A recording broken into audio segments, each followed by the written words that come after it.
Hey guys, welcome back to Builder Funnel Radio. This is episode 82 of the Growth Series. And in this episode, I host Danielle Russell, who is our Director of Operations here. And we dig into culture, core values, and we talk about some things like the culture code. And this is a really important topic, I think, definitely right now, but always an important topic. And we dig into things like how to incorporate core values into the daily, weekly life of your business. How do you embed those into your hiring process, into your sales process? And we found that culture and developing a strong culture has been one of the most critical elements to our growth here at Builder Funnel. So I hope you get a lot out of this episode and some of the examples that we use. I think you'll be able to translate and apply those to your business as well. So stay tuned for episode 82 here on Builder Funnel Radio.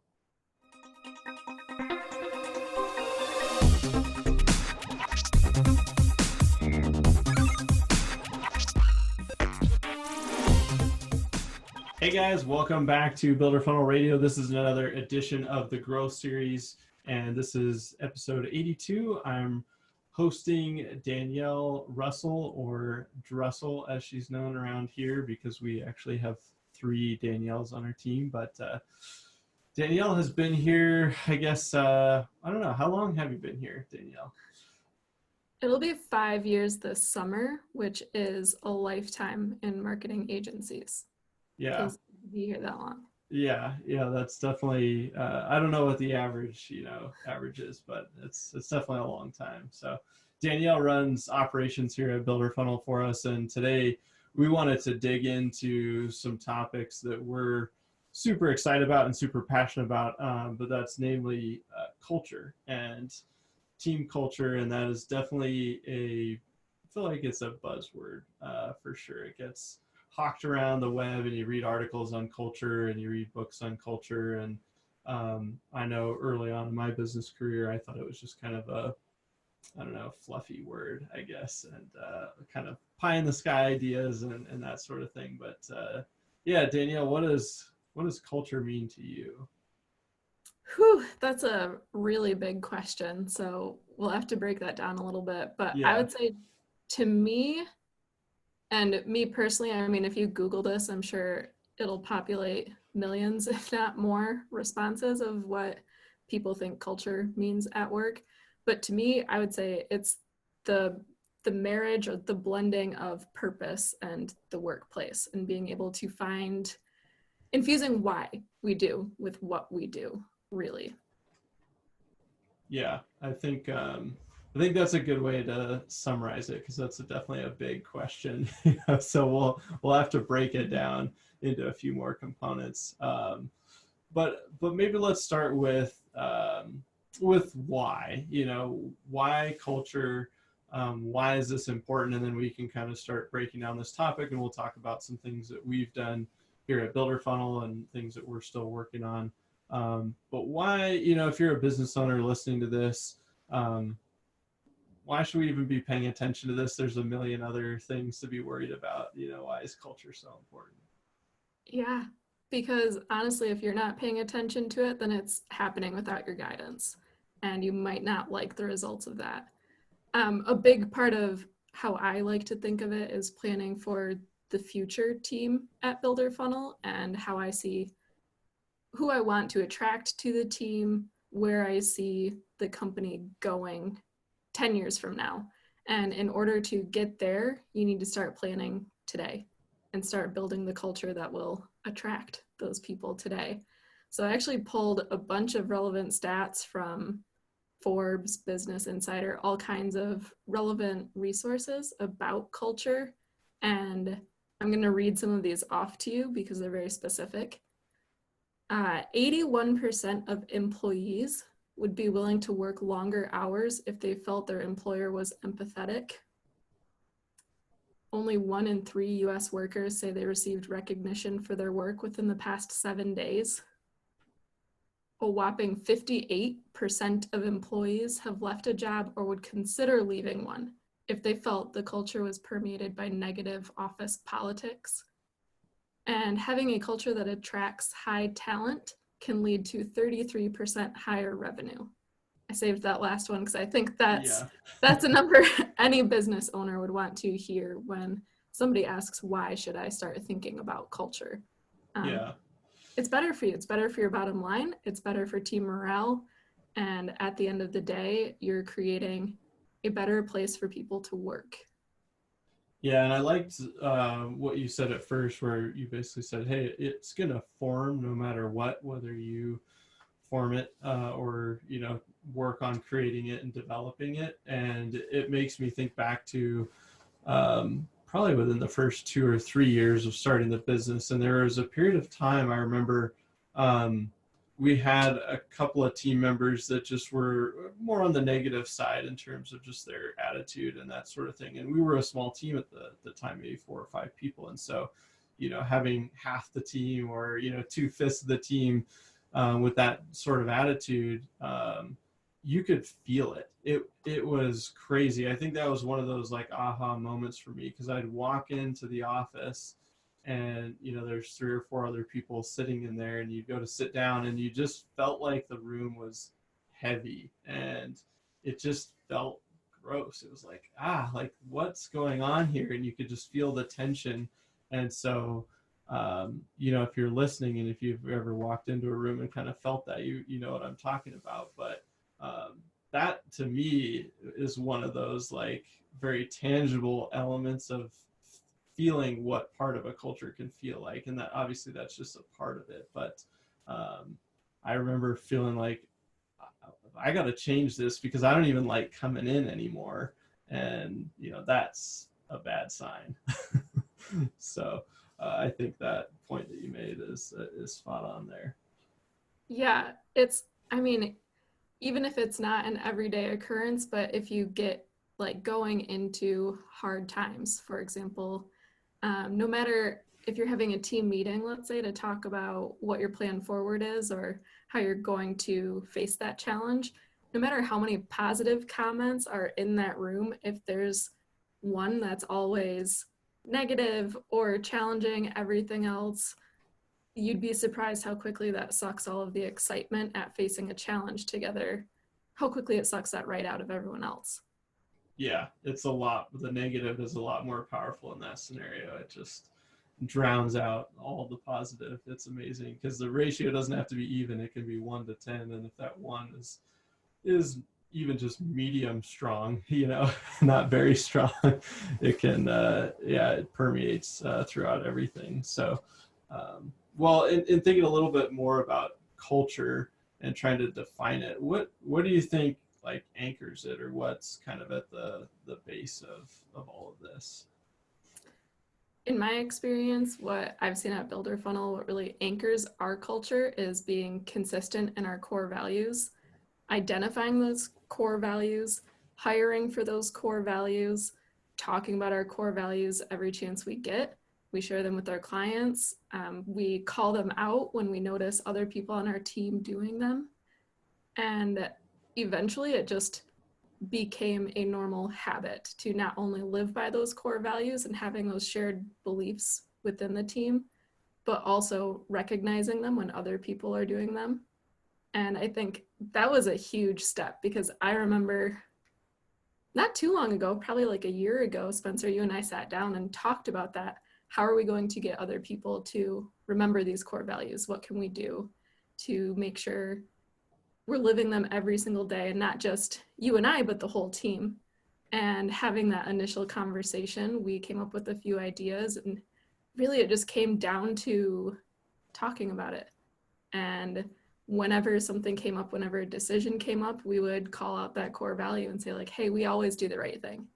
And that would guide the rest of that discussion. We would figure out what the right thing to do was, or saying, hey, always be learning. And we are always learning. So just really leading by calling out what those core values are, and you'd be surprised how quickly everybody else notices and follows through and starts to do it also. Yeah.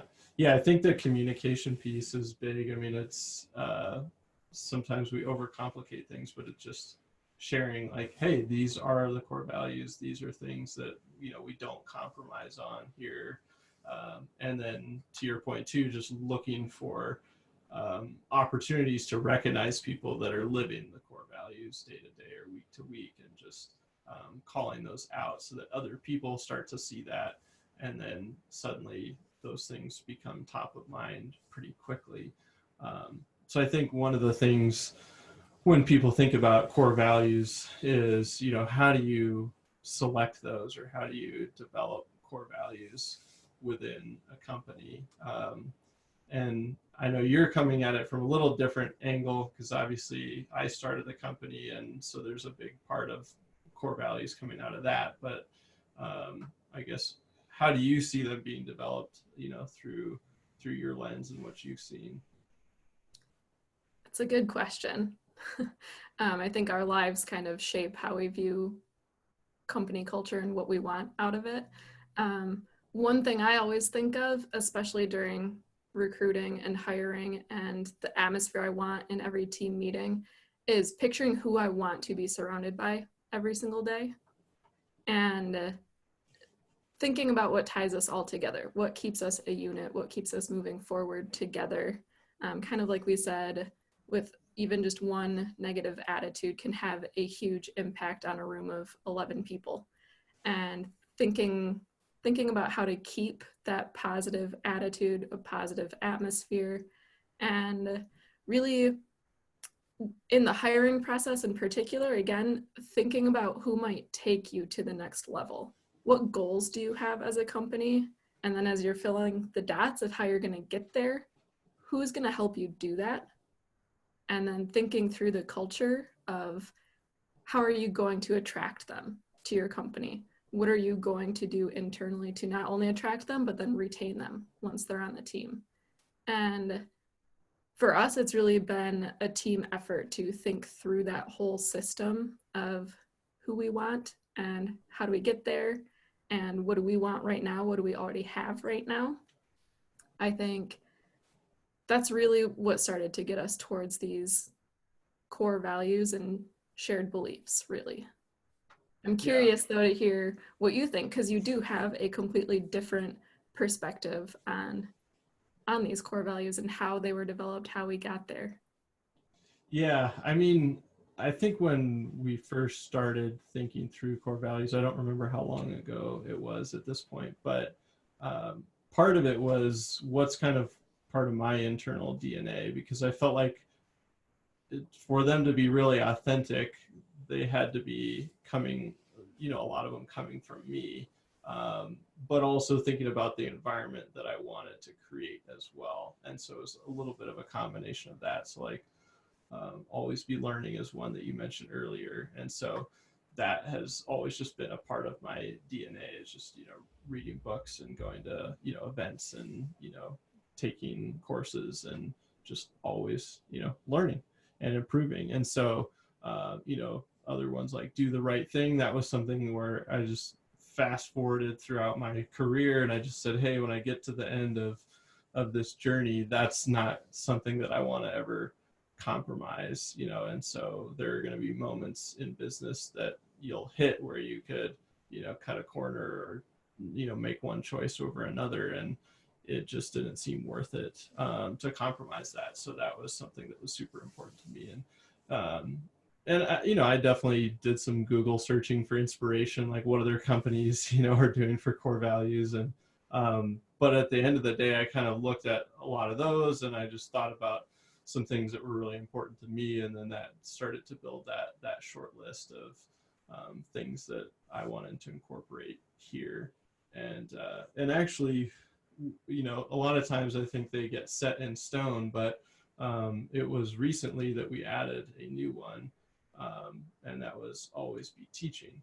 And that is super important and kind of at the core of what we do here at Builder Funnel, which is basically education marketing. So we write blog content, we're on social, we're doing podcasts, we're doing videos, but it's all educating, it's all helping, we're putting value out into the world.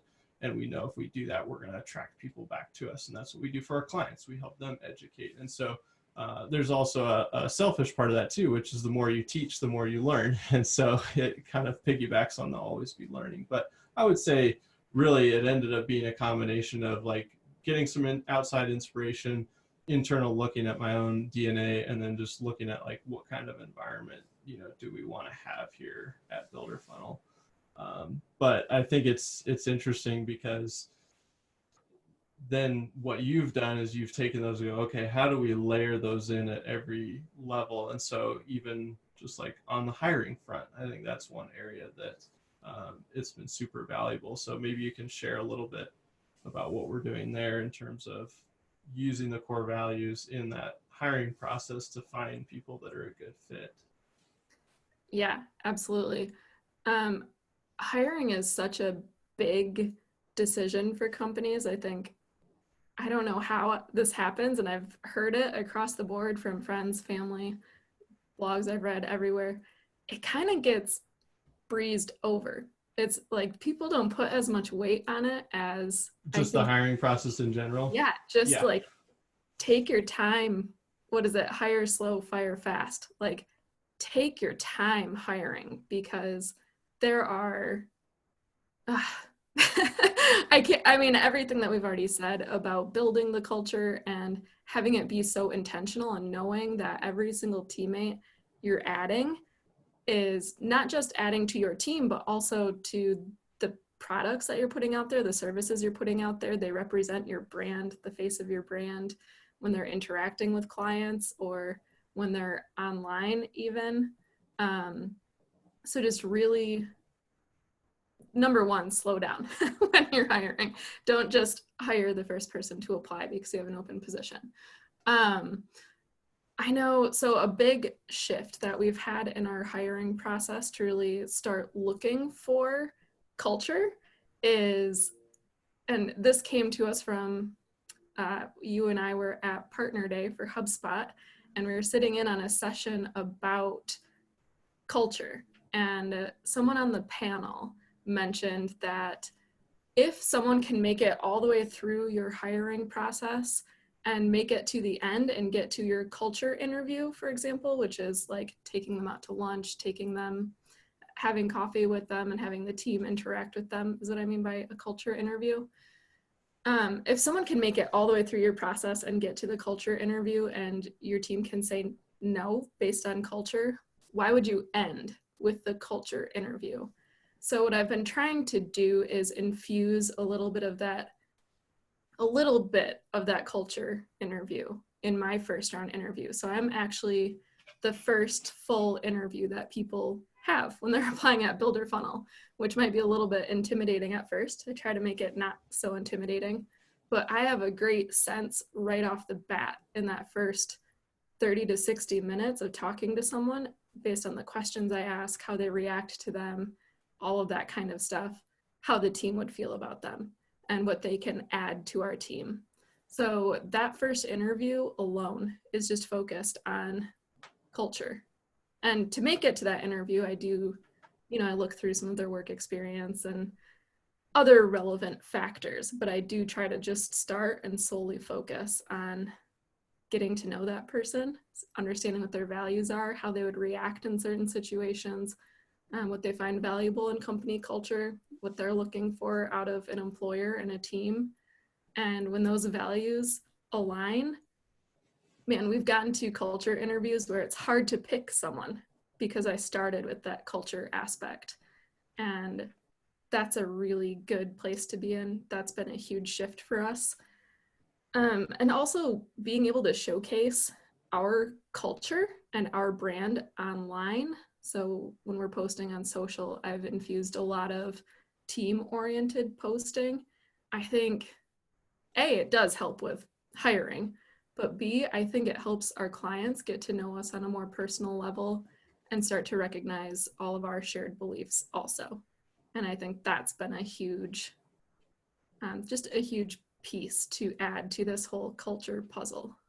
Yeah. And I would say too, for anybody listening, if you don't do a culture interview, I highly, highly recommend it. We started doing those several years back, and it's been fascinating to watch. Somebody will go through the interview process, and ours has gone from like 3 interviews to like, I don't know, 7 or something. We it's pretty extensive at this point. but by the time they get to that culture interview, we've had people, like you said, sometimes they'll bomb out, at that point. And the culture interview is a little more of an informal setting where they're just, like you said, maybe grab coffee and breakfast or lunch, and we're just kind of hanging out. And the goal is to learn a little bit about, some work stuff and habits, but also just get to know them personally and just interact with them. And it's amazing. Sometimes somebody's able to put on that interview face all the way through, and then you put them in that environment and something changes or something becomes obvious. And so I think we've dodged a couple of bullets, because of that. But we've also, you ensure that if somebody makes it through all those stages and the culture interview, that everyone's generally excited about that person coming on board. So they're going to be just right out of the gates more successful because people want them to succeed. They want them to be on the team. People are excited to have this new teammate. And I don't know that everyone always gets a chance to be a part of that hiring process and, meeting new teammates. I think sometimes, somebody just shows up someday. It's like, oh, this person's new. They're starting today. And you're like, oh, that's good to know. And so, yeah, it's just been interesting. And back to that panel comment, I've toyed around with putting the culture interview at the front end, but I think I like where it is because, if you got 10 people on your team or 15 people or whatever it is, like that culture interview can be an expensive meeting. You got 10 hours worth of time or 15 hours worth of time there. And so you probably will be, maybe close to that or not quite at that by the time they make it there. So you're probably still saving time overall, because if you have all of your initial candidates go through the culture interview, you're going to be spending a lot of time doing those types of meetings. But yeah, I think to your point, trying to incorporate, so you have a sense of, are they a culture fit, and everyone on the team really well. And so if they pass through you, there's a huge percentage that they'll meet the team, requirements when they make it to that stage. But I also wanted to chime in because you kind of talked about how we apply this on the hiring side. But we also apply it on the selling side, and we've turned down, several projects that or engagements with potential customers that would have been, $30,000, $50,000, $60,000 each, because they're competing with another client of ours, and so that one fits under that do the right thing, and we feel like it's not the right thing to be directly working with two competing clients, trying to get them both to rank on Google and generate more leads. We feel like we'd be competing against ourselves. So as you think about your core values, they run through everything in terms of your company. It's not just for like, oh, we're in the office, so this is how it feels, or it's like how you make your decisions. It's how you move forward on different initiatives. And when challenges come up, it's how you navigate those challenges. But let's maybe talk about, especially in light of everything that's going on, how do you incorporate culture into kind of a more remote setting? I know probably a lot of people listening, you maybe don't have a ton of remote workers because you're on job sites and doing the work. But I think it's becoming more and more common, and we'll probably see that becoming more common. So do you have any good tips for how to build a culture when, not everyone is always in the office, or just there's some people that are always out of the office? Yeah, I feel like I am uniquely qualified to answer this question because I've been remote for almost 4 years now, from Virginia, from Germany, and now from Indiana. So across time zones and country lines. And I've been thinking about this for so much longer, just because being remote and having other remote teammates from Builder Funnel, plus having an office culture, I've had to figure out ways to not just marry the culture across the two teams, if you will, but also like, just because the office team can have happy hours and do different kinds of things, I get to think through the remote culture too. So we have our own separate culture pieces also. some standards, just some technology that we use as a team. We use Zoom all the time just so we can see each other's faces. And we have daily meetings on Zoom. We have our daily stand-up where everybody on the team just talks about what they're working on. Some days we share what we're grateful for that day. Some days we share what our win for that week was.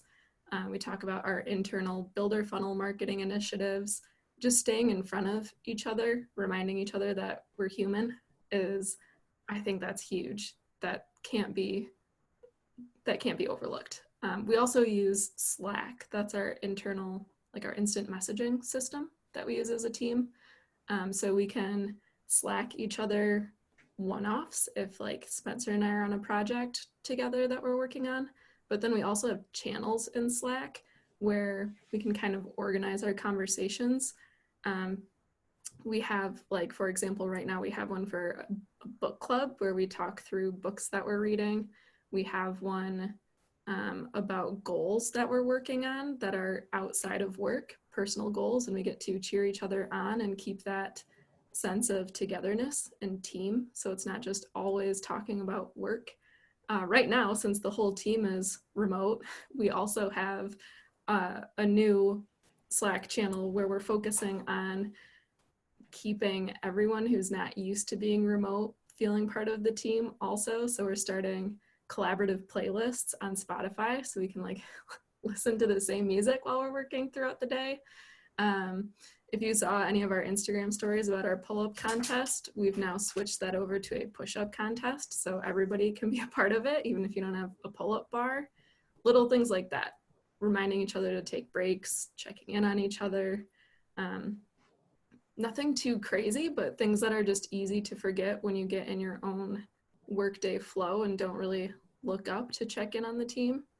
So just those daily reminders to check in on everyone else. One of my biggest pro tips right now for anybody who's gone remote, I actually keep a tally of how frequently I talk to everyone on the team. And that serves for a couple of purposes. Like I literally write this out in my planner every time I talk to someone. It helps me remember to check in on everyone every single day.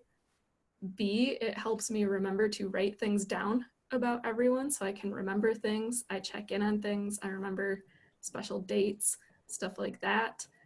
But then it also reminds me that I need to be checking in on everyone because some people are just a little bit less talkative on Slack.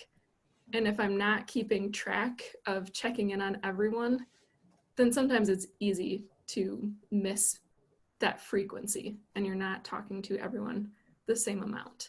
So I recommend tallying how often you talk to your team right now. Yeah. I know that sounds weird.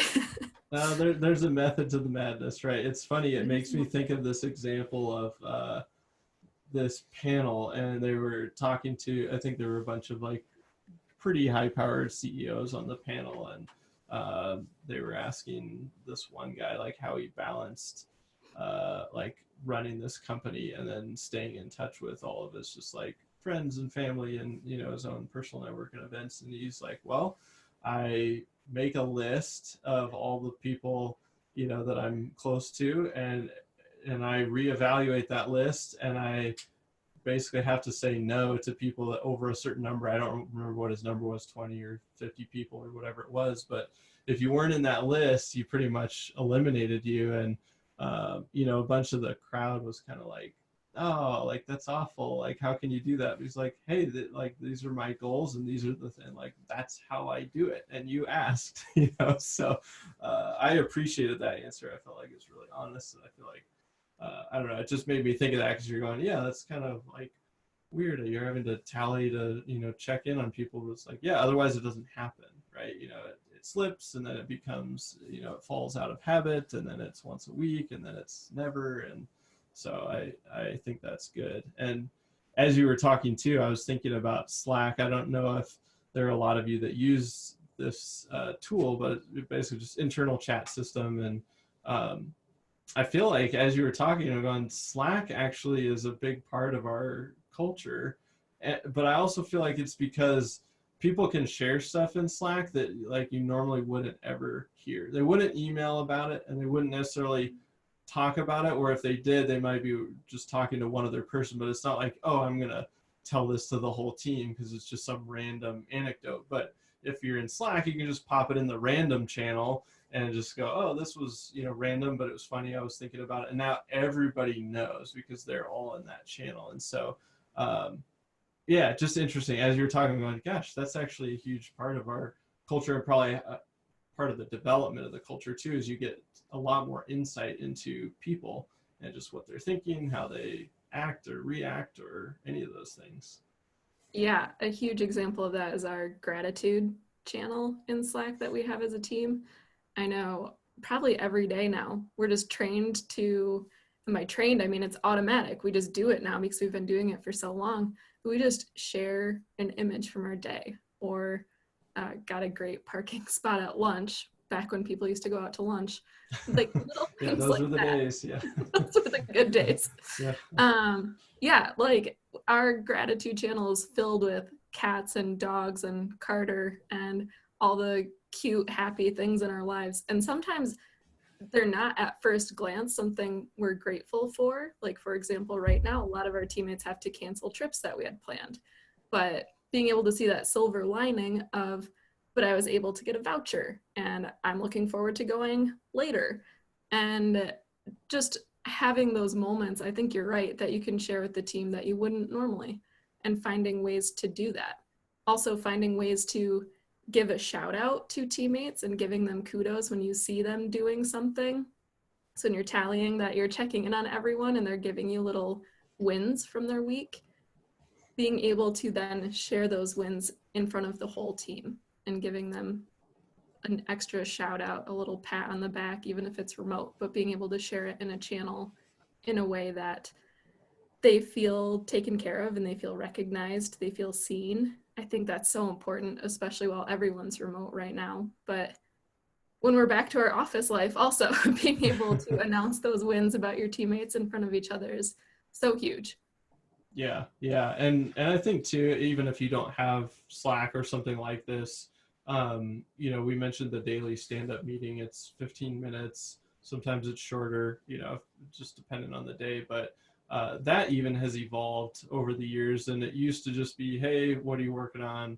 And everyone would just roll through what they're working on. And that was a nice way of like keeping your finger on the pulse. Like, hey, if somebody's having a challenge, you might be able to help solve that challenge, or people could bring that up. But now we've kind of structured it in a way that like Wednesday we share something we're grateful for. And so again, it's putting like the focus on that. And so even if like all you're grateful for is that the sun's out today, like you think of something that you're grateful for, but that helps shade everything. Like people are thinking positive, they're thinking gratitude. And then Friday we do wins, and we've been doing that for a while, but everyone gets to share their win for the week. Sometimes it's work, sometimes it's personal, sometimes it's both. But that's a nice way for people to share something they're proud of or something good that happened during the week.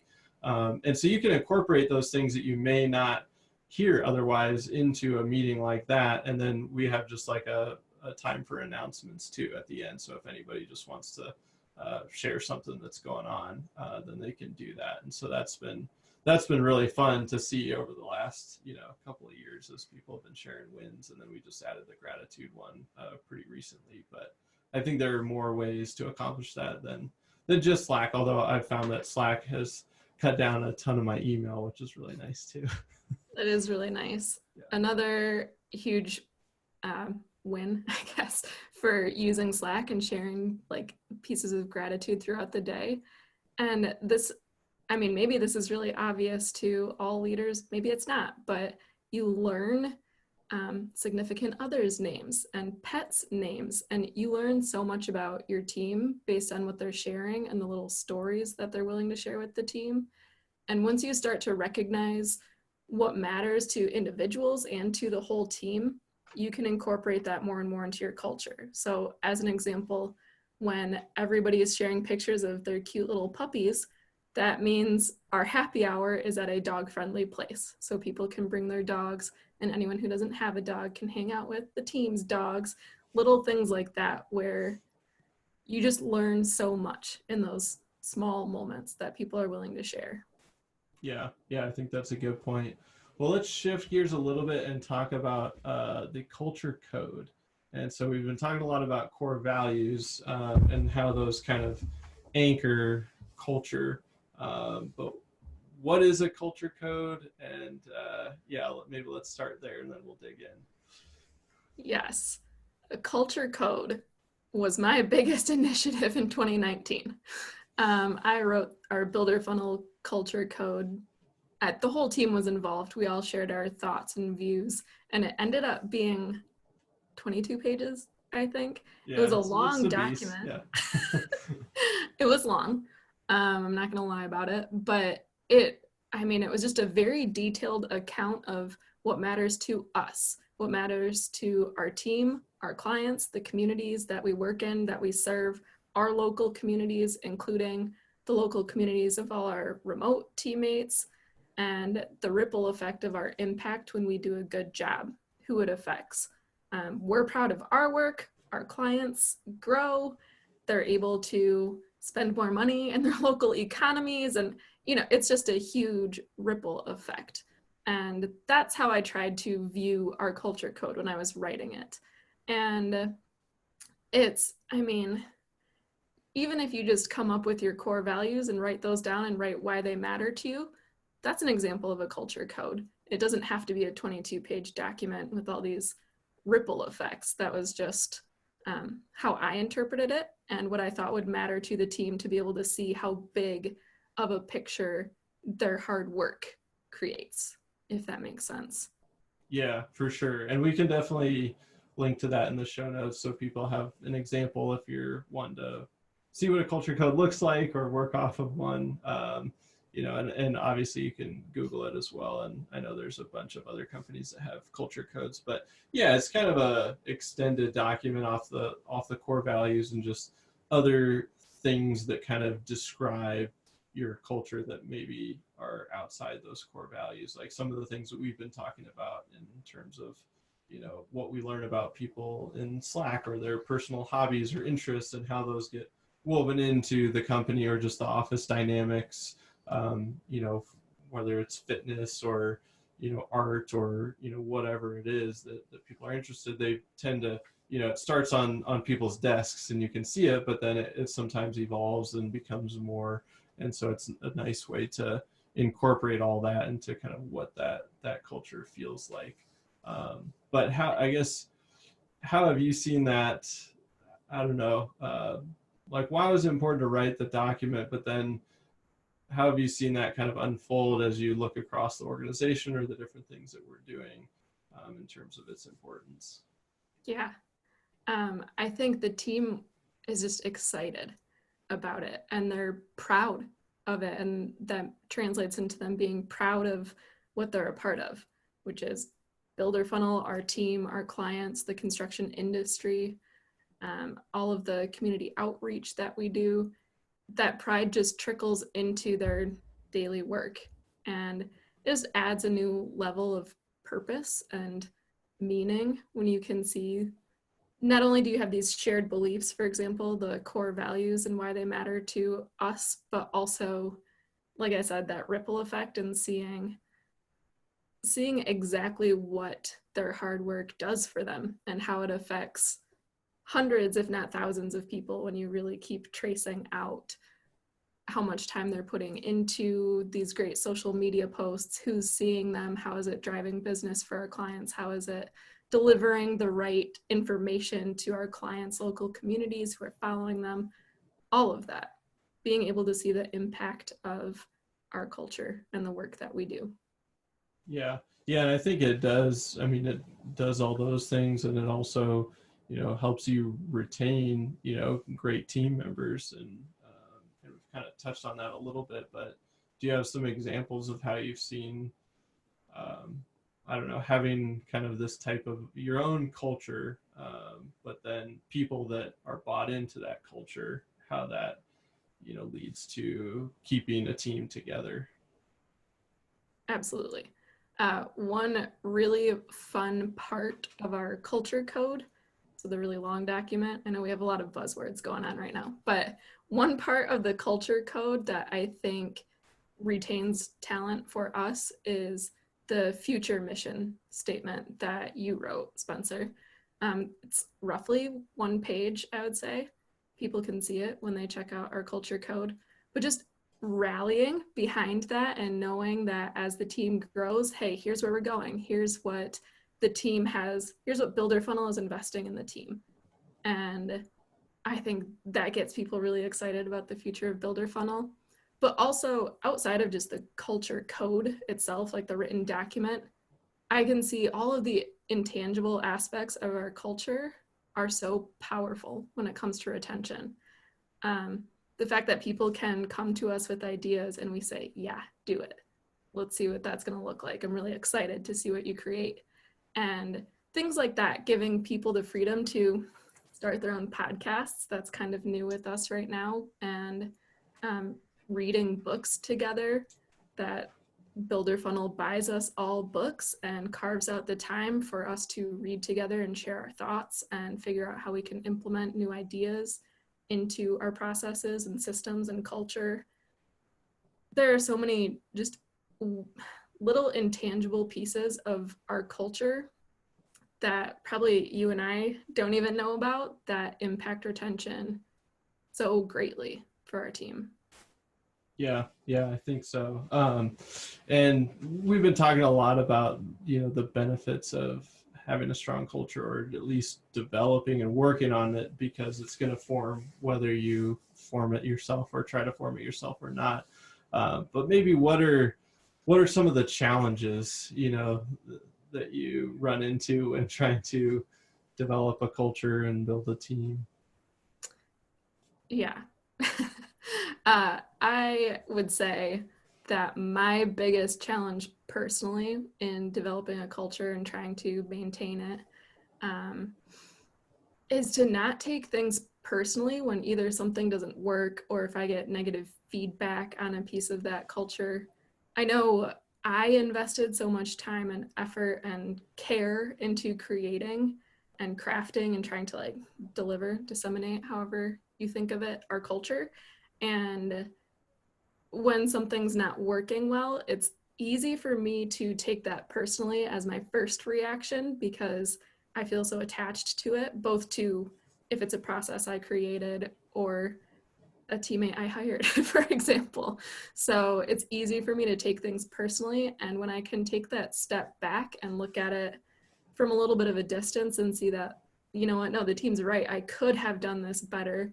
And taking advice from our own culture and listening to the team, seeing all of that feedback and improving and just continuously educating ourselves, sharing, teaching, learning, and making the culture better every single day together. Because what I created in my first draft of a culture code isn't perfect. And I shouldn't take that personally, but I would say that's my biggest challenge at first glance.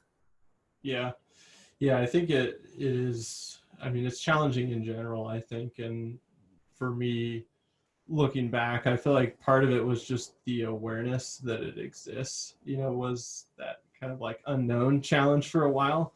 And then, I talked about that moment where I just walk in the room, like, I don't even want to be here. It was like, that was kind of that awakening to that moment that, oh, there's something here. And so hopefully for some of you listening, like if this is a new concept or just not something that you've put a lot of time and thought into, that it kind of triggers you down that path, because that was a huge turning point for me personally, for us as a company, was just starting to actively form that. And I think the other one is just diligently like staying consistent with it. And so that's part of the reason we have some of our regular meetings here, is because it was easy for me to tie in a meeting that tied into a core value or something like that, and then it's on the books on a regular cadence.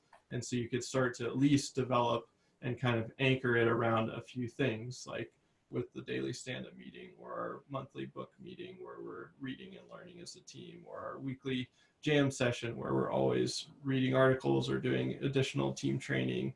And so I was able to anchor a few of those points in.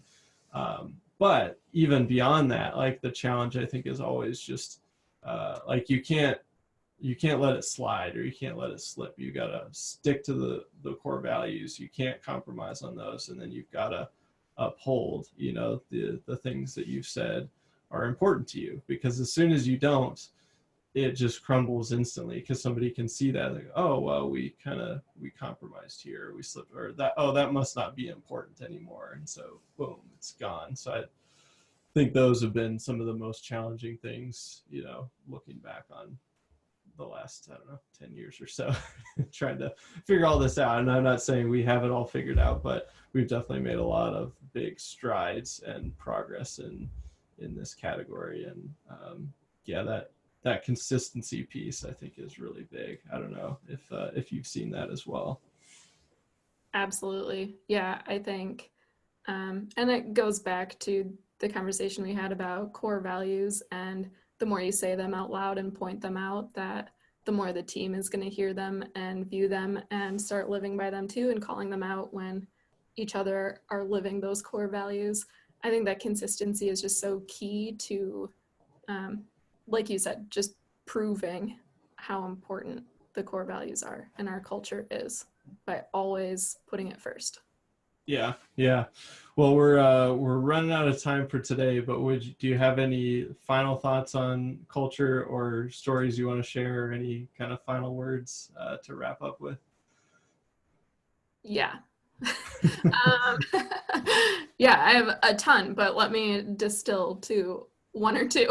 Sure. I would say, and this is kind of recent for Builder Funnel also, so we're still exploring this and figuring out what this looks like for us moving forward. Last year, we started a big community outreach initiative when we realized how passionate our team is about totally different things outside of the realm of digital marketing. Imagine that. Yeah, crazy. Yeah. It is crazy. People care about other stuff. Yeah. So we realized the more we talk about it, it's such a huge opportunity for not only the team to feel heard and seen on these other pieces of their lives that they care so much about, that they couldn't previously bring into the workplace.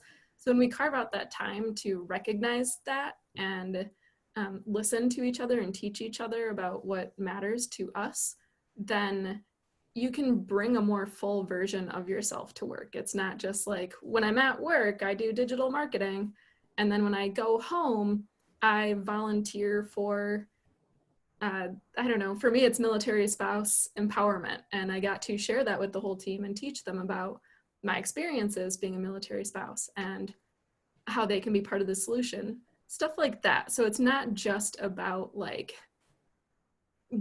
giving out donations, or it doesn't necessarily have to be a monetary investment in these passion projects. It's more so giving the team the space to talk about them and share them and be able to bring that fuller version of themselves to work every single day. Because now people will Slack me something about how they had the opportunity to help a military spouse create their LinkedIn profile so they can find a better job, stuff like that. So I feel seen because I got to share how I think people could help the solution, and now people are actually doing it. And I think that's really cool to have that layer of passion-driven purpose at work.